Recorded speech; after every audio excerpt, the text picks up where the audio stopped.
নেতা, তিনি হ্যাঁ বললে উম্মাতির জন্য হালাল করে দেয়, তিনি না বললে সেটা উম্মাতির জন্য চিরতরে আল্লাহ হারাম করে দেয়। জোরে বলুন সুবহানাল্লাহ। সেই নবীর উপর দরুদ শরীফ পড়ছে। আজকে দেখলেন না, আই লাভ মুহাম্মদ সাল্লাল্লাহু আলাইহি ওয়াসাল্লাম লিখেছে একজন মানুষ উত্তরপ্রদেশে, এই অপরাধে তাকে জেলের ভিতরে দিয়ে দিল, সোশ্যাল মিডিয়ায় ভাইরাল হয়ে গেল। শুধু একটা মোড়ের মাথায় লিখেছিল যে আই লাভ মুহাম্মদ, তাকে জেলের মধ্যে দিয়ে দিল। আল্লাহ পাক আমার রসুলের, আমার মুস্তাফার নামের কত পাওয়ার দিয়েছে। ওই একটা নাম লেখার অপরাধে তাকে জেলে দিল, কিন্তু আমার মুস্তাফার নামটাকে আল্লাহ এই ভারতবর্ষ তথা পৃথিবীর জমিনে আনাচে কানাচে সকল জায়গায় লেখা হয়ে গেল I love Muhammad, I love Muhammad, I love Muhammad. জোরে বলুন সুবহানাল্লাহ। আমার রসুলের পাওয়ার আছে না নেই? আছে। সেই নবী, আহা, আমার নবীকে চাপতে চেয়েছিল। মক্কা শরীফে হাতেমে, কাবা শরীফের হাতেমে রসুল বসে আছে। ওয়াকাজের মেলা হতো, একটা মেলা হতো সব প্রতি বছরের ন্যায় সেদিনও মেলাটা হচ্ছিল। আবু জেহেল কি করলো, প্রত্যেকটা তাবুতে গিয়ে আমার রসুলের বিরুদ্ধে তারা প্রচার শুরু করে দিলে, ওখানে একটা পাগল বসে আছে, তোরা যাস না। কি প্রচার করছে? উল্টো প্রচার করছে। ওখানে একটা পাগলা বসে আছে, তোরা যাস না।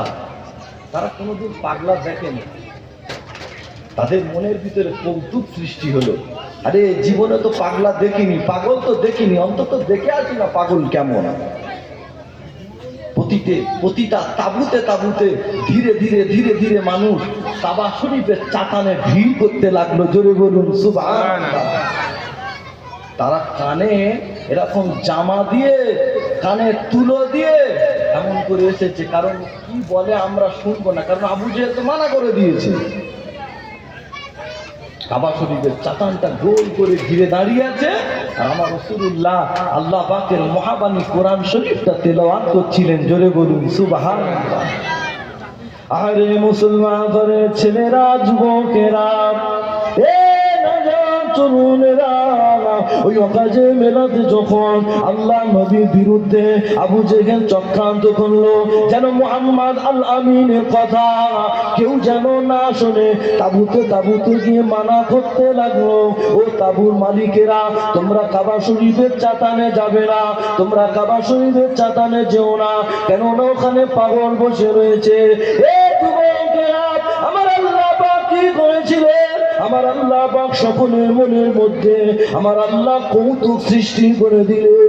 ওই সময়তে সেই সমস্ত মানুষেরা, বিদেশি মানুষেরা ওই কাবা শরীফের চাতানে আমার রাসূলুল্লাহ বসে রয়েছে, তারা গোল করে ঘিরে আমার রাসূলুল্লাহর চতুর্দিকে গোল করে ঘিরে আমার নবী পাককে দেখতে লাগলেন, আমার রাসূলুল্লাহকে দেখতে লাগলেন।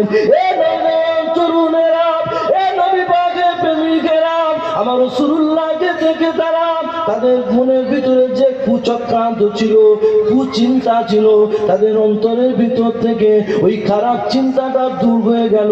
কেননা আবু জেহেল বলেছিল ওখানে একজন পাগল বসে রয়েছে, ওখানে একজন দিওয়ানা বসে রয়েছে। তারা যখন ওই কাবা শরীফের চাতানেতে আসলে দেখতে পেলেন কিনা একজন নূরানী চেহারাধারী আল আমিন, আল্লাহ পাকের সকল নবীদের সরদার বসে রয়েছে। তরুণেরা, তারা যে কানের ভিতরে আঙ্গুল দিয়েছিল, তারা যে কানের ভিতরে তুলো দিয়েছিল, তারা ধীরে ধীরে কানের ভিতর থেকে আঙ্গুলটা খুলে দিয়েছিল, আঙ্গুলটা খুলে দিয়েছিল। তরুণেরা, কান থেকে যখন আঙ্গুলটা বের করে দিয়েছিল, আমার রাসূলুল্লাহ আল্লাহ পাকের মুহাব্বতে কালামুল্লাহ শরীফটা তিলাওয়াত করতেছিলেন। আল্লাহ পাকের ওই কালামুল্লাহ শরীফটা তাদের কান দিয়ে প্রবেশ করে তাদের অন্তরটা ছুঁয়ে গেল। আমার রাসূলুল্লাহর কাছে তারা হাত দুখানাকে বাড়িয়ে দিয়েছিলেন আর বলেছিলেন, হে মুহাম্মদ আল আমিন, আমাদেরকে তোমার গোলাম বানিয়ে না। তরুণ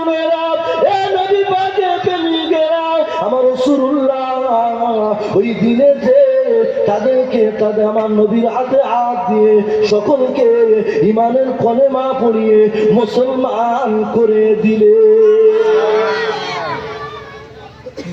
তারা চেয়েছিল আমার নবীকে চেপে দেওয়ার জন্য, তাবুতে তাবুতে মানা করে দিয়ে এসেছে, কিন্তু হিতে বিপরীত হয়ে গেছে।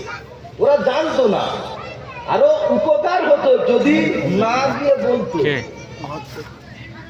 যদি কোনো তাবুতে তাবুতে যদি না গিয়ে বলতো আরো আবু জেহেলের লাভ হতো। কিন্তু আল্লাহ পাক বলছে ওয়ায়ামকুরুনা ওয়ায়ামকুরুল্লাহ, আমার হাবিব তারা তো আপনার বিরুদ্ধে চক্রান্ত করে, আর আমি আল্লাহ তাদের বিরুদ্ধে চক্রান্ত করলাম। তাদের ওই সুকৌশলটাকে আমি আল্লাহ উল্টে ওদের বিপরীতে কাজে লাগালাম। জোরে বলুন সুবহানাল্লাহ। তাহলে সেই রাসূলের উপর দরুদ শরীফ পড়ছে কোন নবী? হায় হায়, কাবা শরীফের চাতানে আমার নবী পাকের হাতটাকে ধরে আম্মা আমেনা দাঁড়িয়ে আছে। কে দাঁড়িয়ে আছে? কথা বলে, কে দাঁড়িয়ে আছে? আম্মা আমেনা আমার রাসূলুল্লাহর হাতটাকে ধরে নিয়ে ওই হাতেমে কাবাতে দাঁড়িয়ে দাঁড়িয়ে চোখের পানি ফেলে কাঁদছে। মুসলমান ঘরের ছেলেমেয়েরা, তরুণেরা, আম্মা আমিনা আমার রাসূলুল্লাহ হাতটাকে ধরলেন। আম্মা আমিনা আমার রাসূলুল্লাহ হাতটাকে ধরে ঝরঝর ঝরঝর ঝরঝর ঝরঝর করে কাঁদে। আমার আল্লাহ পাক জানিয়ে দিয়েছিলেন, এ আমার ফেরেশতা জিবরাইল, যাও যাও যাও যাও, দুনিয়া জমিনে চলে যাও, দুনিয়া জমিনে চলে যাও। আমার রাসূলুল্লাহ মা কেন কাঁদে?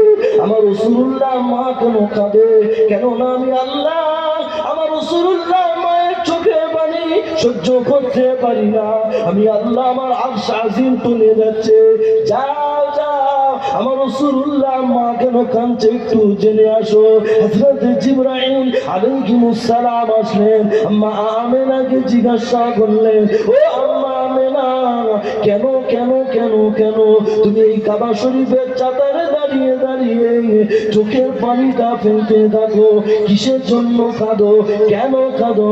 আম্মা আমিনা বলেছিলেন, ও আল্লাহ পাকের ফেরেশতা, আমি যে মানুষটাকে ধার ধরে দাঁড়িয়ে আছি উনি তো আল্লাহ পাকের নবী, কিন্তু না, উনি যখন আমার গর্ভে ছিল তখন উনি এই দুনিয়া জমিন থেকে ওনার আব্বা বিদায় নিয়ে চলে গিয়েছিলেন, ওনার আব্বা বিদায় নিয়ে চলে গিয়েছিলেন, উনি এতিম হয়ে গিয়েছে। ও ফেরেশতা জিবরাইল, ও ফেরেশতা জিবরাইল, শোনো শোনো শোনো শোনো, অন্যান্য বাচ্চারা যখন তারা খেলা করে ওদের আব্বারা এসে তাকে কোলে তুলে আদর করে, তাকে চুমা খায়, তার সঙ্গে গল্প গুজব করে।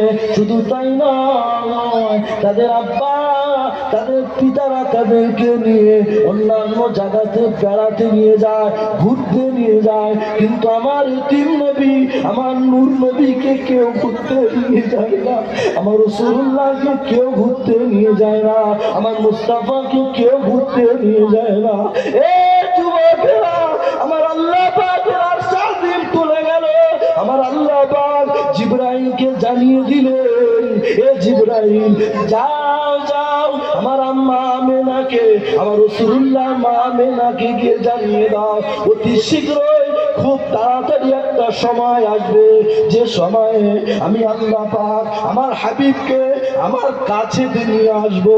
আমি আল্লাহ আমার হাবিবকে, আমার মুস্তাফাকে আমি আল্লাহ আমার কাছে নিয়ে আসবো।